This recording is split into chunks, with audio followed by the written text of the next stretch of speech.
السلام عليكم ورحمة الله وبركاته.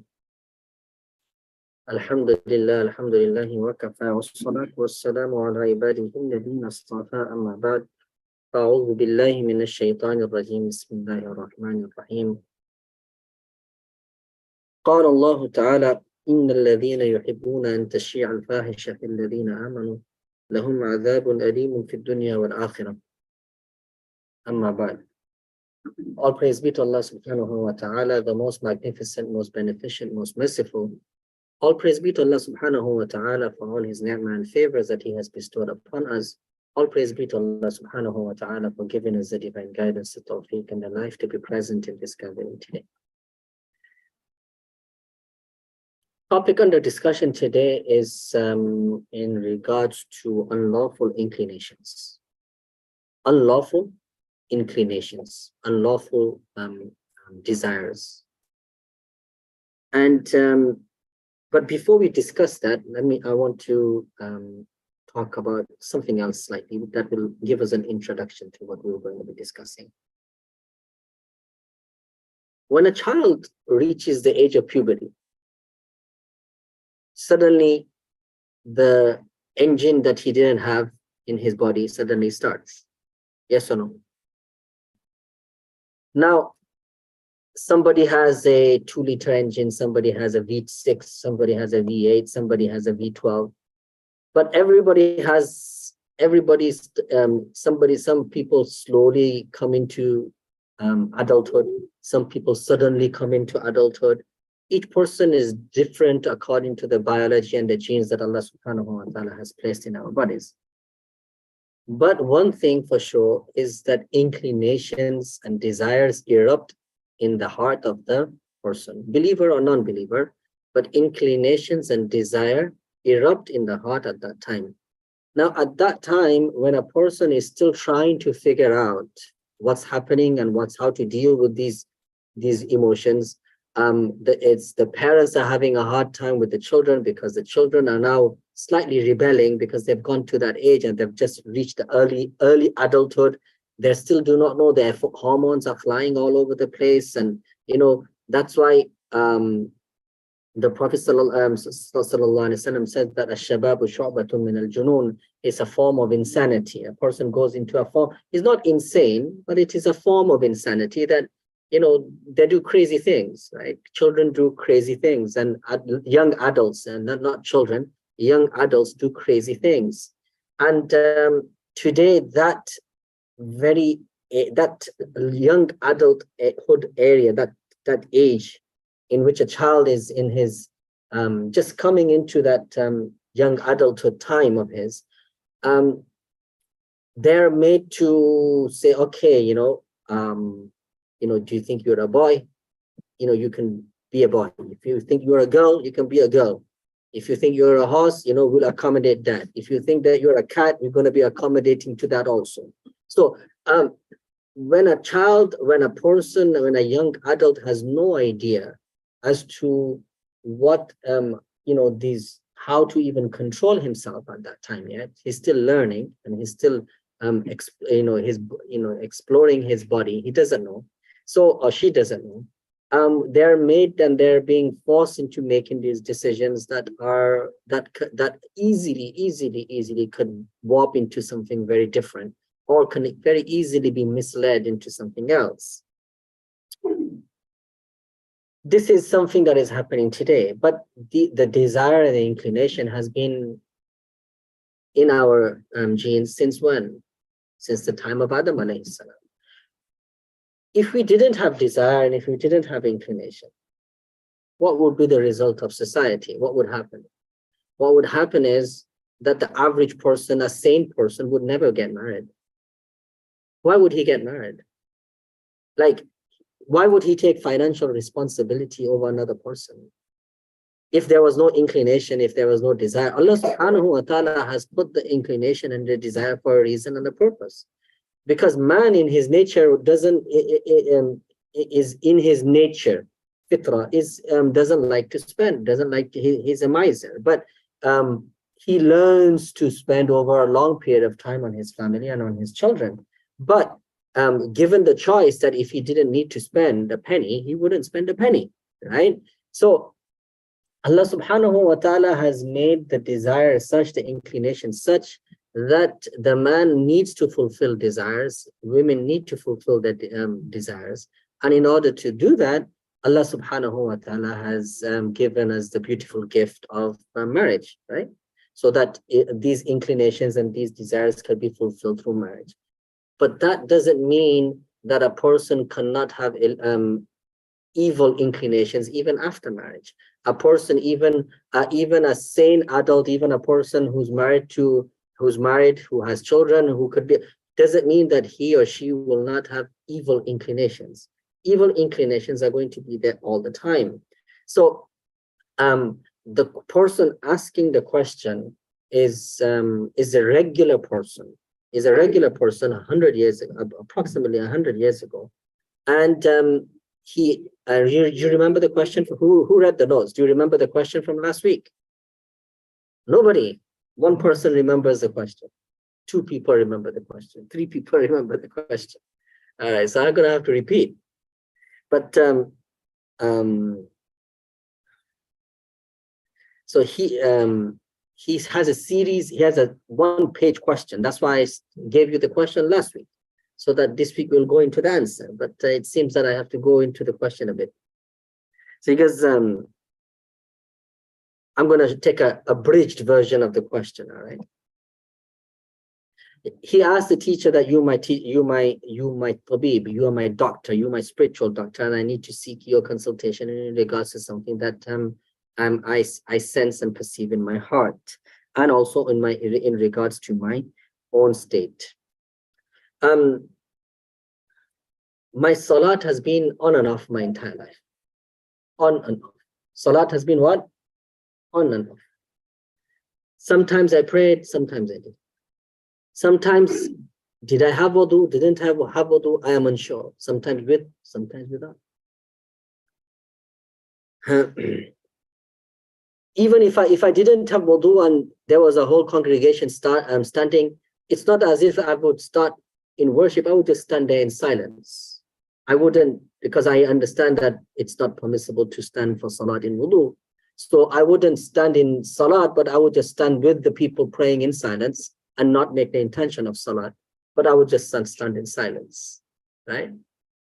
So I cannot remember 2 months in which I could say that I have prayed consecutively salat, 2 months consecutively.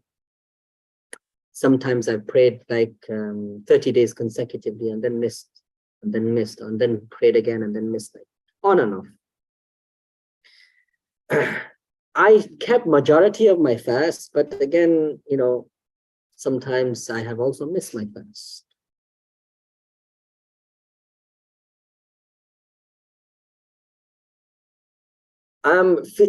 Externally, if somebody was to look at me, somebody might say that I might look like a scholar, even though I might not be a scholar, but I might look like one. Not that I am one, right? Because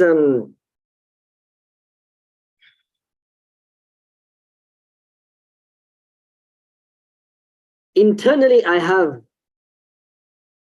lie, I backbite, I envy others, I have the love of wealth, and I have the love of status, and all of this is due to my arrogance. Actually, I don't believe there's not any disease that I do not have inside. I mean, I technically have every disease that's out there. Every disease that's out there, I have it inside. And I also have an inclination towards the same gender. And I also have an inclination towards the same gender. Not old, young. And I believe that maybe this is the root of all evil. And maybe this is the reason I am not able to do anything properly and with consistency.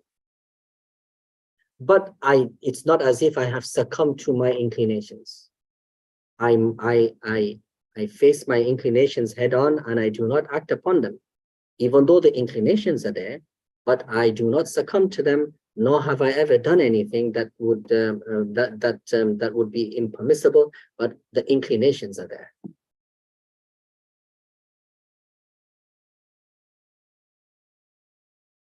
Like sometimes when I'm able to find some consistency in my routine, in my a'mal, in my actions, that I've prayed for a week, I've not, I've sustained myself properly for a week, I've not done anything wrong, I get super happy just for me to crash 2 days later, right? It's just for me to crash 2 days later, and then I go on a downer, and then I just keep going down until miraculously Allah subhanahu wa ta'ala picks me up again and puts me back where I started, and I start again. And then this is an ongoing thing. And obviously he tells his teacher that I'm really shy telling you these things, but you're the doctor. Obviously, if I don't tell you, who am I going to say it to? I have to say it to you because you are the person that's going to treat me. You guys provide a solution. Answer.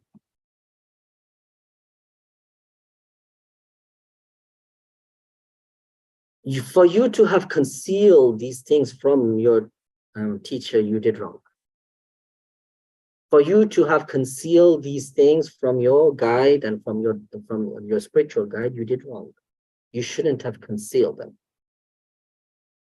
Remember, there is no sickness that does not have a cure. لِكُلِّ دَاءٍ dawa.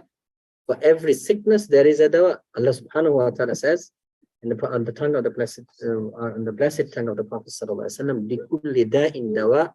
For every sickness that Allah subhanahu wa ta'ala sends down from the heavens, there is a cure for it. Now, it is our duty to find it, right? And as we have physical sicknesses, we have spiritual sicknesses also. And for every spiritual sickness, there is also a dawa, there is also a cure. But the biggest, the most effective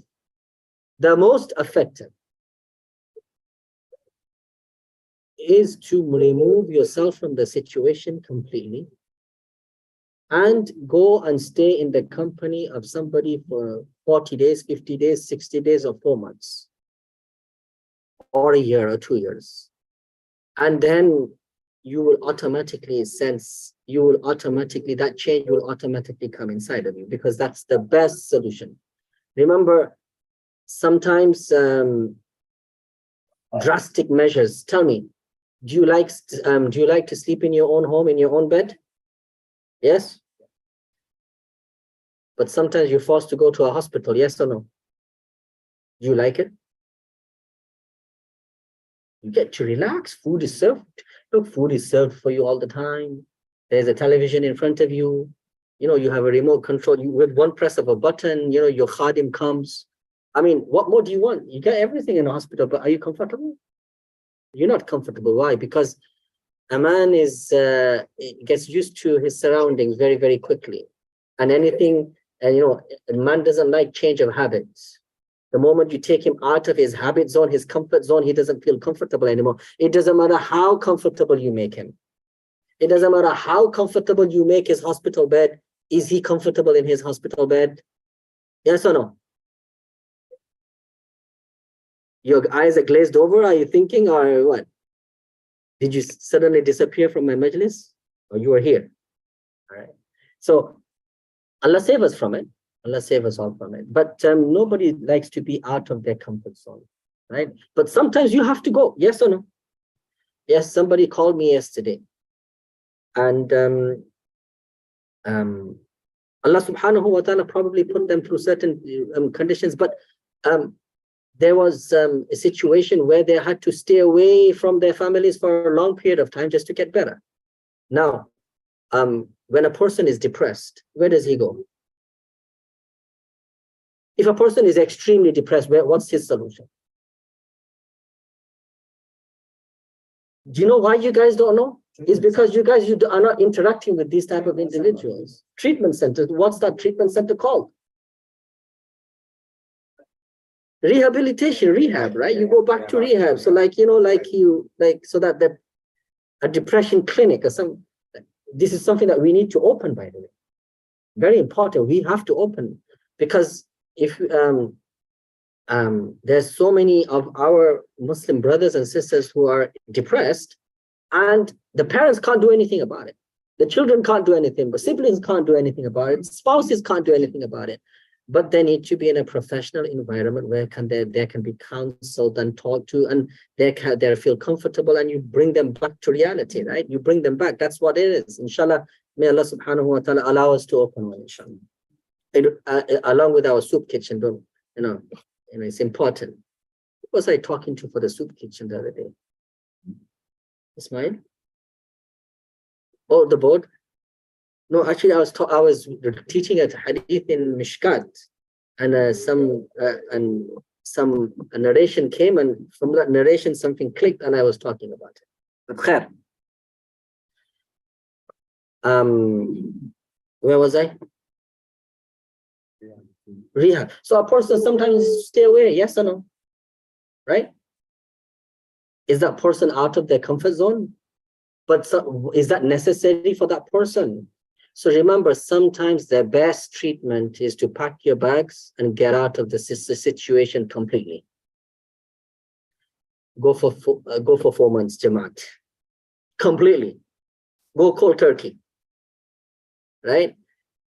You have to remove yourself from the situation sometimes completely. Sometimes the solution, if it's mild, it can be treated as you are in your comfort zone. Some diseases, some sicknesses can become remedied at home, right? Some sicknesses, no, you might need to go to, you might need to take a further action, and some more, and some more. It depends on the severity of the disease, right? But remember, one of the most effective is to remove yourself from the situation and go and sit in the company of somebody else. Not just anybody, right? Say somebody else, like somebody who's learned, right? Number one. Number two, the salat that you have missed, he complained that he missed salat. He goes, no problem. Just make an approximation on how many you've missed. And do not miss any salat from this day onwards, and then just start making up, slowly start making them up as with the daily salat. And inshallah, there will come a time in a few years when you make them all up. But main thing is, don't miss any salat from going forward. And if you do miss, make sure that you do the qada of it before you go to sleep. This is a very good habit, guys.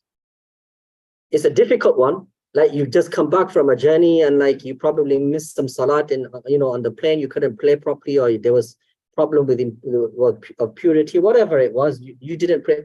And before you go to sleep that night, make sure that you complete your salat and then go to sleep. No qada. No qada. Who from amongst us does not miss a prayer with intent? Who amongst us, if they miss, then make sure they've completed it before sleep that day? Who amongst us allows it to go to the second day? Don't. Never.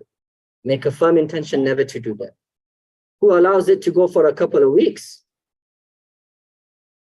You should never do that part. But never allow it to go past the day. If you miss, fix it. Now, obviously, there might be a situation, you might be sick. That's different. I'm talking about in the days of health. I'm talking about the days of health. Obviously, if a person is sick, then, in his sickness, he might not be able, even in the right mind and mindset to pray. But it depends on the severity of the sickness. But and it's relative to each person. So I'm talking about healthy days. So as far as you breaking fast whilst you are fasting, then you have to give a kafara. What's the kafara of fasting? 60 days fasting consecutively. But he says some ulama are of the opinion that multiple kafara could be done in one kafara. So if you, like, for example, when you were 14, you broke a fast. When you were 16, you broke a fast. When you were 18, you broke a fast. Suddenly, when you got your sanity back, you got married and you got your sanity back, partially. And then you start realizing that, oh, I did this and I did that, and you give kafara. One kafara can suffice for all of the past 60 days. Kafara. Kafara is if you've broken a fast without an excuse. Now, if you've missed a fast, that's different. That's separate. The kafara will not suffice for the missed fast. So missing fast, you have to make up. Kafara is that you've broken a fast. You understand?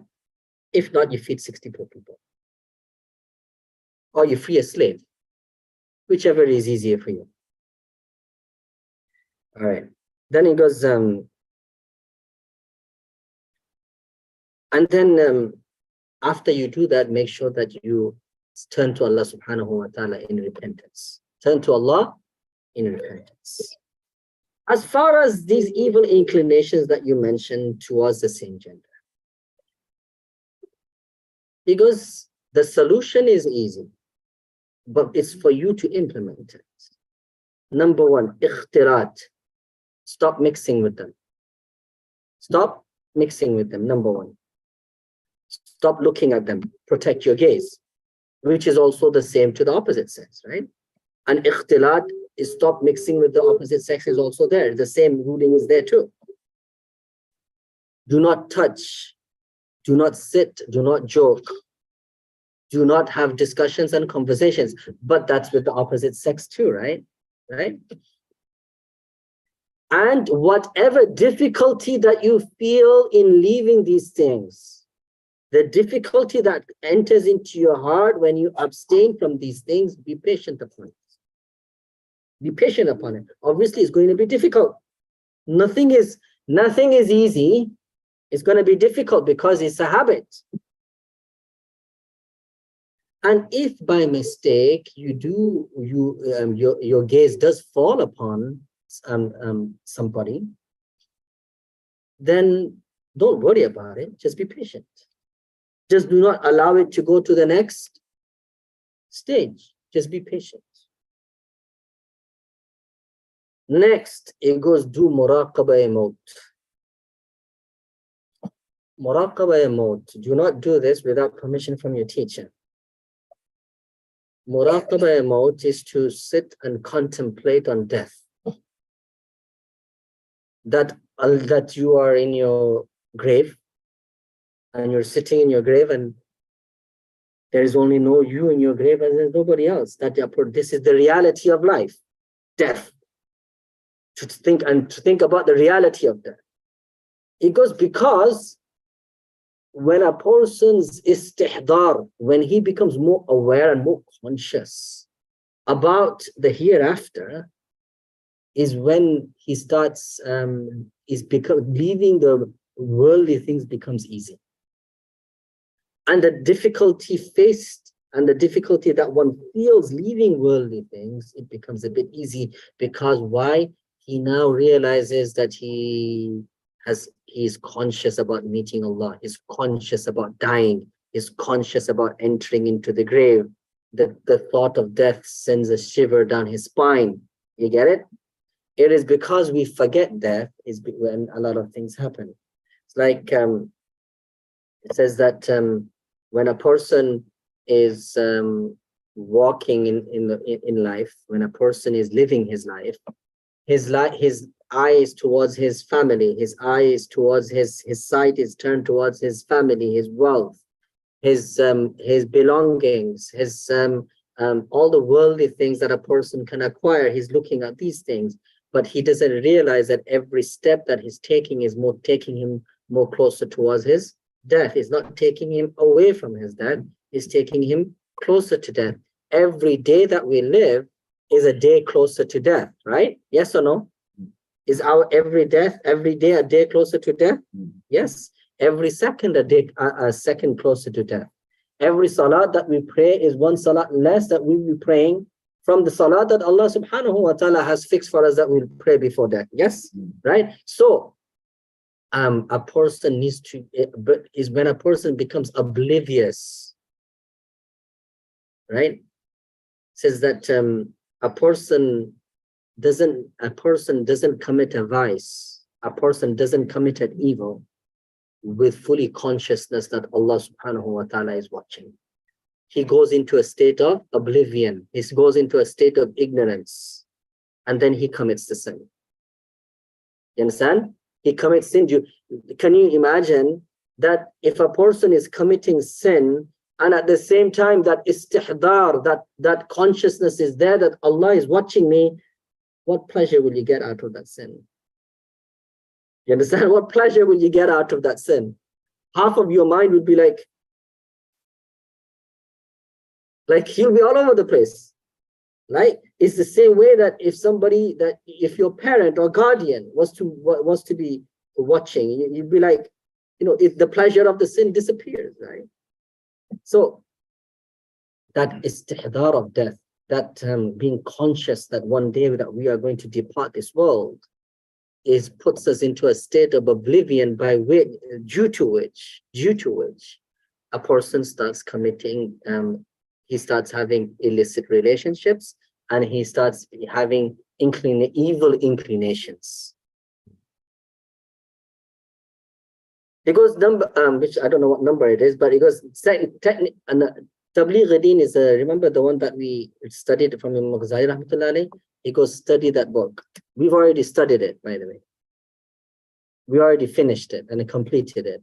But the English notes to that is present somewhere. So it goes study Tabligh al-Din of Imam Ghazali rahmatullah alayhi. Whatever the rights of others that you have usurped, start fulfilling them. If you have hurt somebody, say sorry. If you have taken somebody's wealth, return it.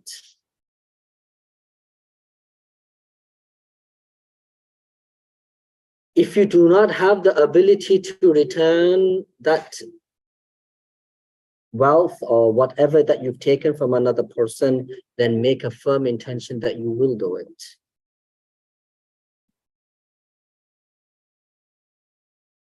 Make dua and seek forgiveness for the people that you have, that you owe to, that you have these rights that are due. To decrease any non-essential relationships. Cut any non-essential relationships. Cut them. How many non-essential relationships do we have nowadays? Too many. Continue listening to my lectures. Continue coming on Tuesday Majlis. All right? Irrespective if you have class or not. It doesn't matter. You have to be here. And in your free time, take some opportunity to come and stay and come and stay here. Make dua for yourself that Allah assists you in these issues of yours, and inshallah we will be also making dua for you, because this what I have given you, this prescription, is kafi wa shafi, is sufficient, is also a sufficient, is a cure. You get it now?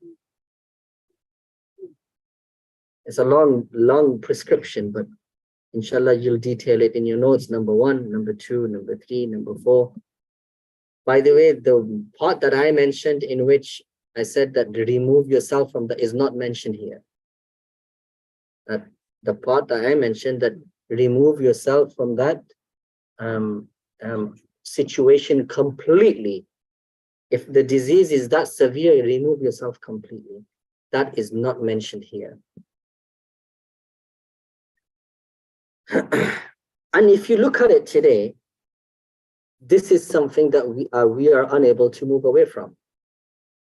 All of these things that have been asked of us, we don't do.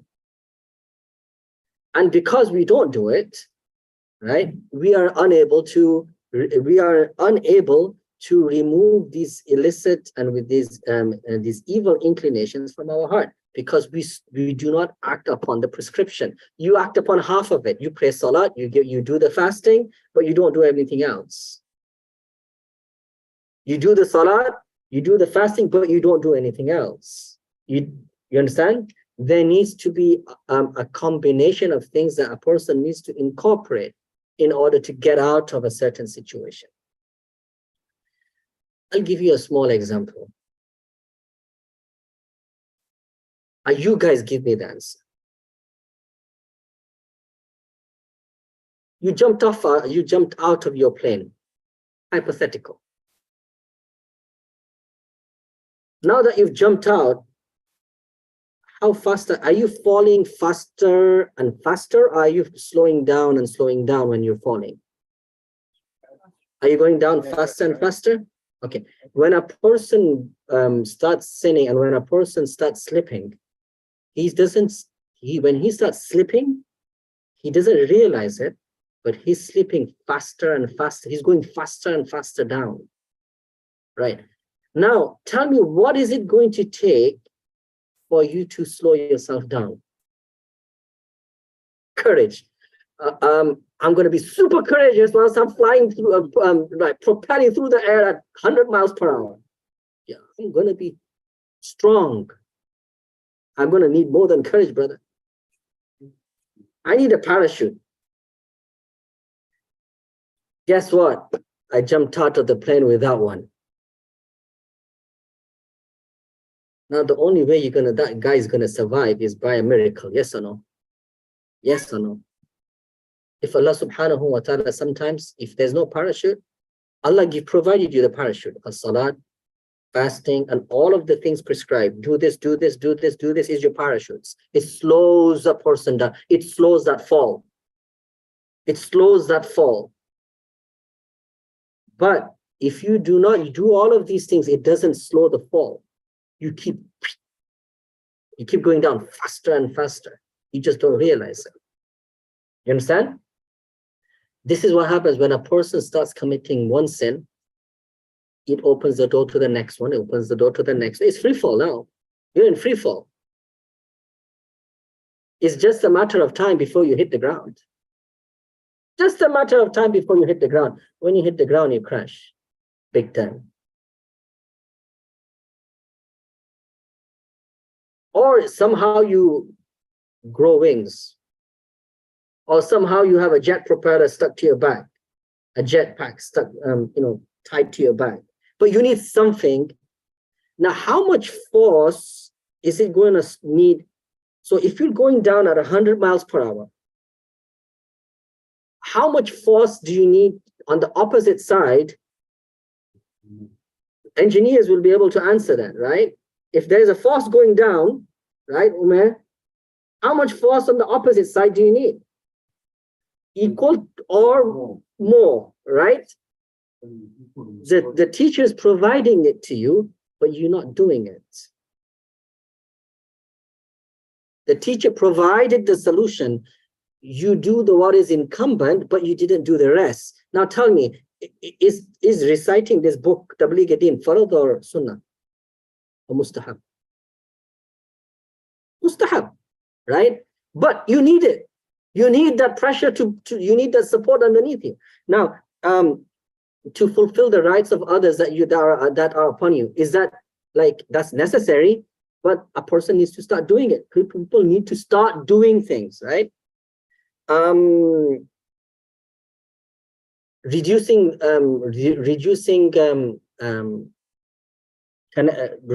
your friendships with non-essential friendships. Is that farad, sunnah, or mustahab?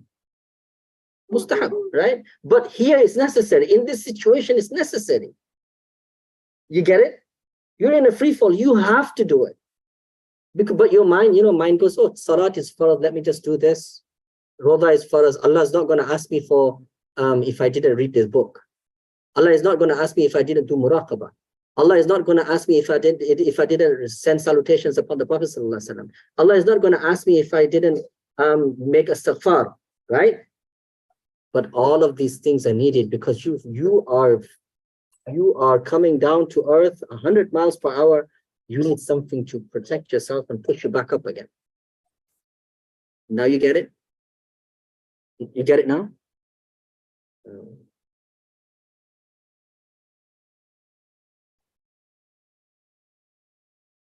Nowadays, you guys are much more educated than me. Nowadays, you tell me, what's the biggest trigger? What's the biggest thing that's corrupting people's minds and hearts? Speak up. Social media. So obviously, the Sheikh, when he gave this antidote, social media was not there. Now, do you think social media would be unnecessary connections? Yes or no? Reduce all unnecessary connections. It falls underneath that category. You have to stop social media. You have to go cold turkey on it. Delete all those social media apps from your phone if you can't control it.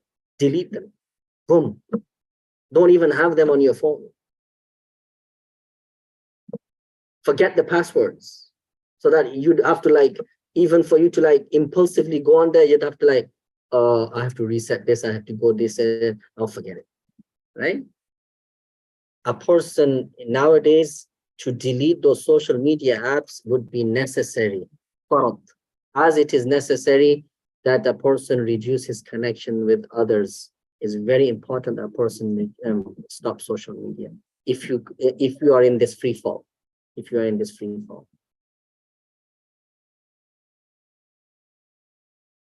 What else do you think he should do nowadays? What else can nowadays he could do in this situation? Go on vacation? No, absolutely not. No, a good vacation. A good vacation, a spiritual vacation. Go on Umrah. Okay. And what if he goes on Umrah when he's doing tawaf and he sees all that stuff there?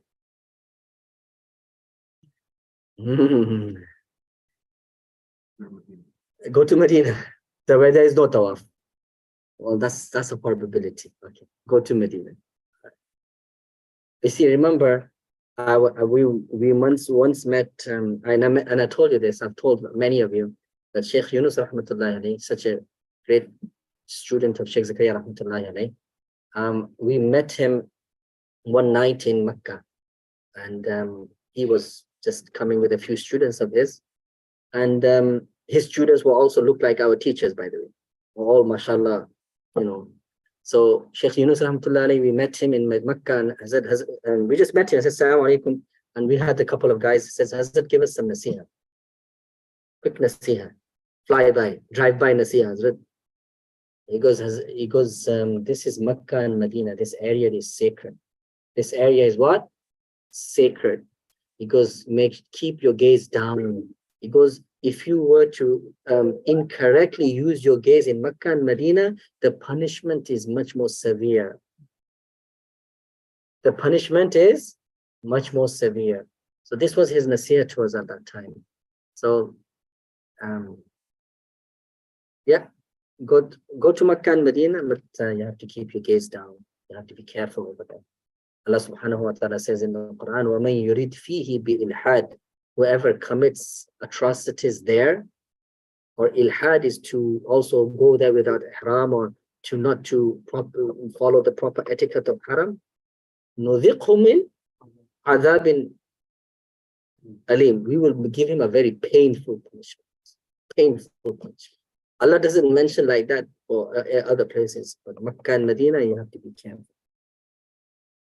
What else can a person do? Sajid, what do you think? Get a flip phone. Wallah, that's the best thing. Go back to the Blackberries, man. See, you guys used to like taunt me because I used to have a Blackberry. But you didn't realize that I was trying to like, teach you guys something. But even my Blackberry is gone now. But khair, it's like, get a Blackberry. But do they even make them anymore? They do? SubhanAllah, I don't know. I didn't know that they make one. Oh, there's no new version. No. That's a Motorola Razr, I think. Yes. But khair, get a flip phone because really you need a phone for a phone. Right? A phone is to utilize it as a phone. But now we get our WhatsApp on it. So we should, then we get so if you get a flip phone that has a WhatsApp, a flip phone with a WhatsApp, because a lot of people now use WhatsApp. I do a lot of my work on WhatsApp, but I'm not even sure if it's even doable. But khair, get a flip phone. Yeah, why not? What else? Come to the masjid often. Come to the masjid often. If you're not working, go to the masjid and do your prayers at the masjid. What else? Busy. Don't. Umar radiallahu anhu says, let these young men not get off the backs of horses.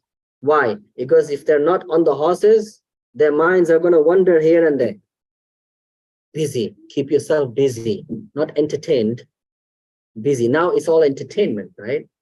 Like how to entertain oneself, right? It's not about entertainment. Go do the lawn. Go do something. Go make something. Go get a hobby. Go and learn something.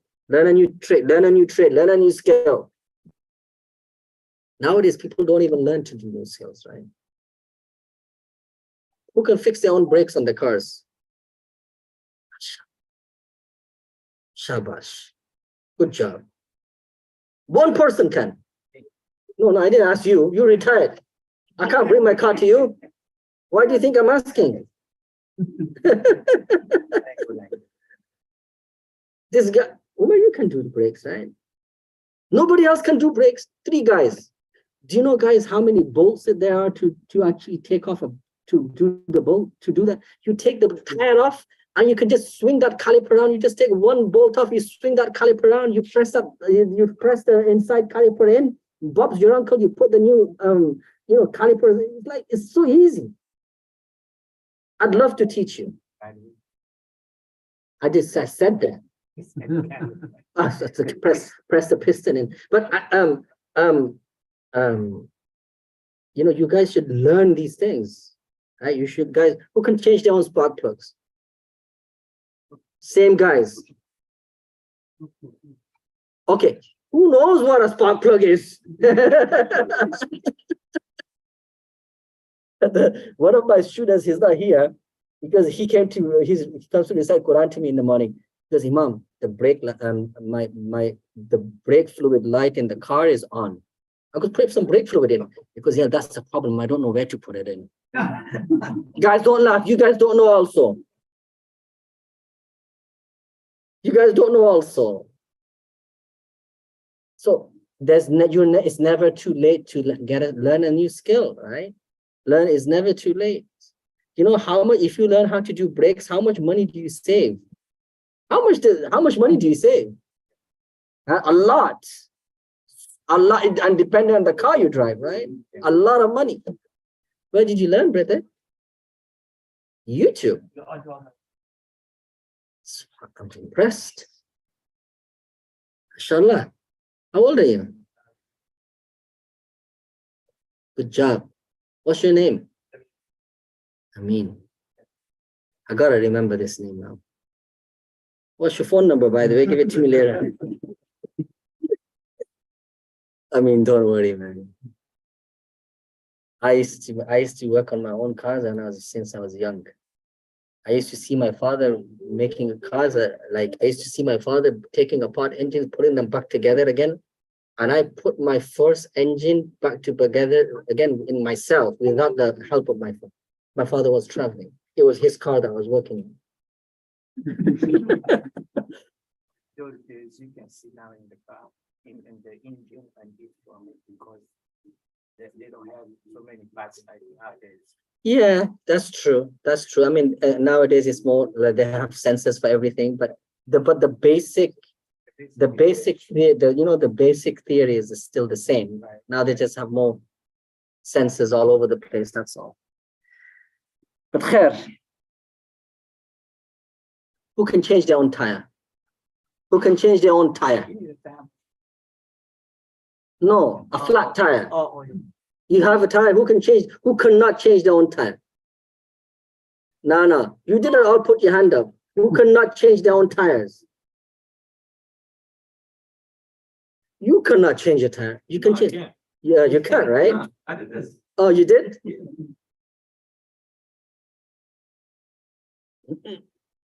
Saad, you can't change a tire. You can? Yes, you can or you can? Have you changed one ever? Akil, can you change the time? When the last time you changed one?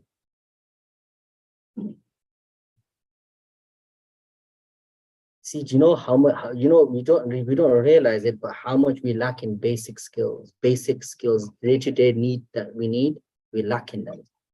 Go learn a skill, inshallah. Subhanallah, I mean. 5 years still need to learn how to Your wife told you now how to clean the house after 65 years? learn how to speak. Subhanallah. That's the only thing. No, it's not. It's not really. No, not really. It's not. You should learn also. Yeah. Can you cook? Can you cook? Can you make an egg? How many minutes do you have to boil an egg for it to be half boiled? It's 8.5 minutes. See, you didn't know that.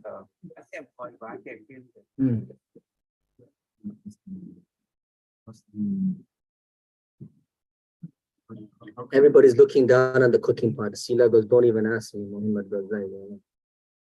No, but he can, by the way. He can cook, right? Can't you cook with him? Yeah, I know you can. Because you lived alone, man. For you and Papi used to live alone, right? Social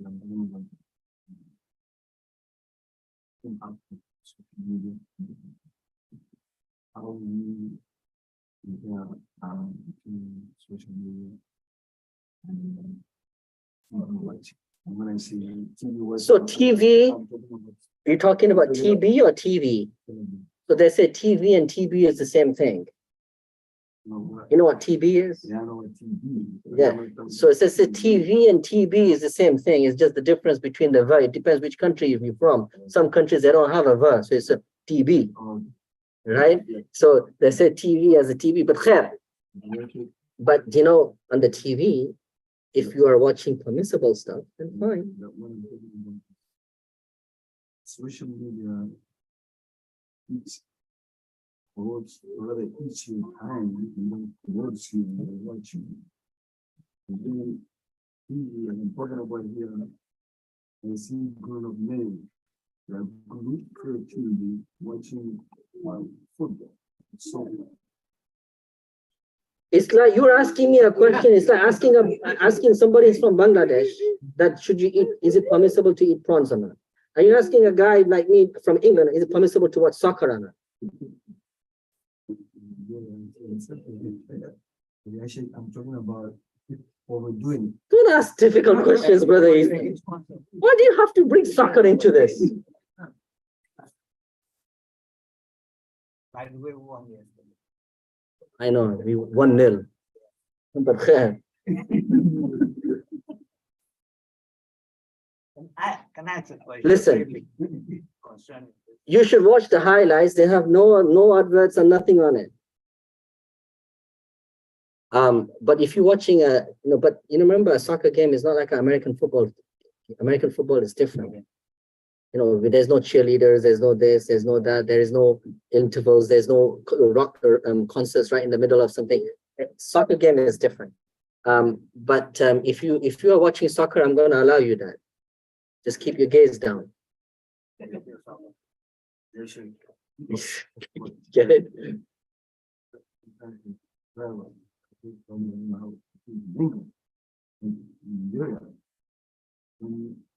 Now, I'm a Chelsea man. He's Man United man. And that is a match between Chelsea and United.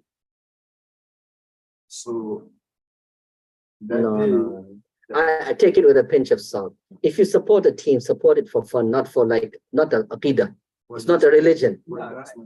Yeah, it's not a religion. You have to have balance. You have to have balance. Just don't talk to Abdul Razak when Man United loses, and that's why his adhan is a bit off on that day too. No,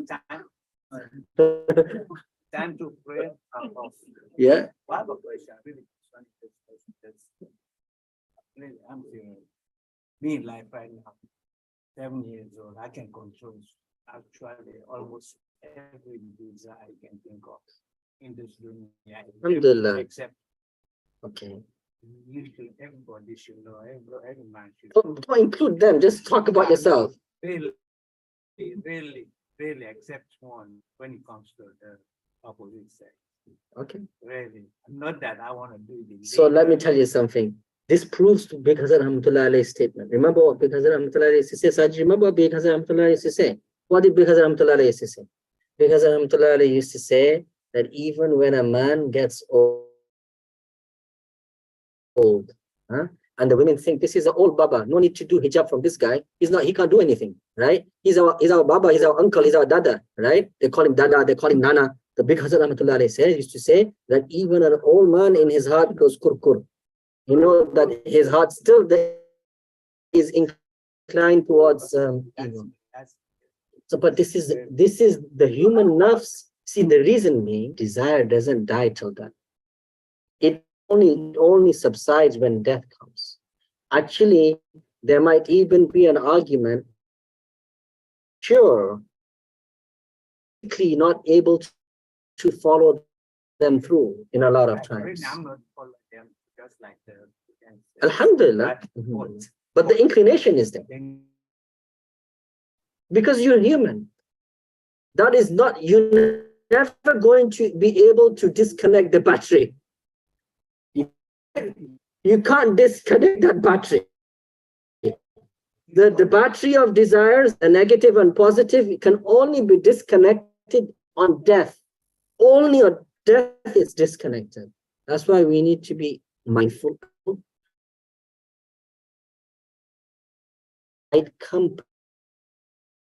Company, because honestly, the smallest, the shortest time is a volcano that's erupted. So now, in order for me to show the information, first thing to do. Yeah, if you can afford it.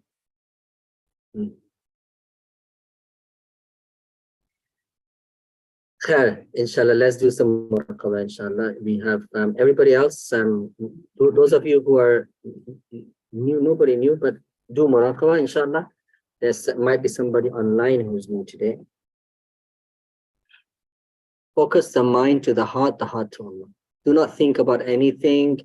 And the human heart is a highway of thoughts. The human heart is a highway of thoughts. The key is not to pay attention to them.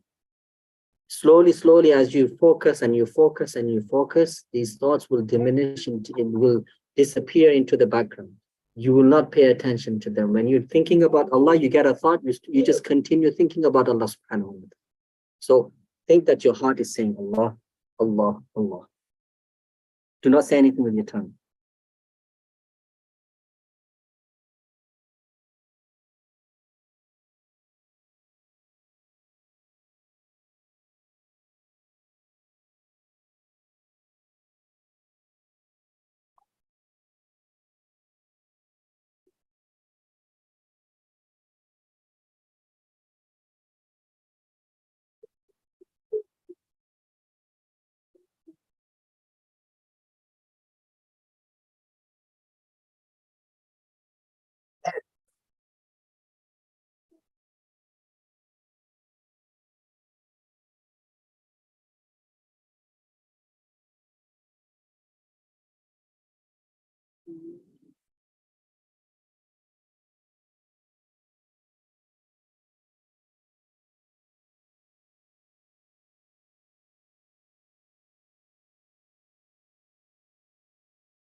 برحمتك. We'll do more Muratala after Salat because we don't have time. But those people who are at home, inshallah, you should at least do Muratala for 30 minutes per day, inshallah. So,